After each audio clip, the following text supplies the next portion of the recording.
नमस्ते, मैं हूं ममता और आप देख रहे हैं ओजांक न्यूज नेटवर्क। आज की बड़ी खबर, क्या भारत 2034 तक वन नेशन वन इलेक्शन की ओर बढ़ रहा है। बीजेपी के बड़े नेता और यूपी के सीएम योगी आदित्यनाथ ने इसकी डेडलाइन का जिक्र किया है।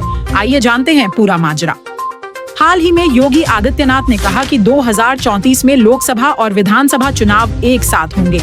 उन्होंने इसे संविधान की मूल भावना बताया और 1952 से 1967 की संयुक्त चुनाव प्रणाली को याद किया। योगी का कॉन्फिडेंस साफ है। उन्हें लगता है कि बीजेपी 1930 का चुनाव जीतकर इस सपने को साकार करेगी। लेकिन सवाल ये है, क्या ये डेडलाइन फिक्स है या पहले भी हो सकता है। पूर्व राष्ट्रपति रामनाथ कोविंद की कमेटी ने भी इसकी सिफारिश की थी और बीजेपी इसे लेकर गंभीर दिख रही है। लेकिन रास्ता आसान नहीं है। वन नेशन वन इलेक्शन के लिए जनगणना, डिलिमिटेशन और संसदीय बिल पास करना जरूरी है। जनगणना अभी बाकी है और डिलिमिटेशन के बाद ही नई विधानसभा सीटें तय होंगी। महिला आरक्षण भी इससे जुड़ा है, जिसे 2029 तक लागू करने की बात है। कुछ एक्सपर्ट्स कहते हैं कि 2034 की डेडलाइन एक्सटेंड हुई है। पहले 2029 का लक्ष्य था।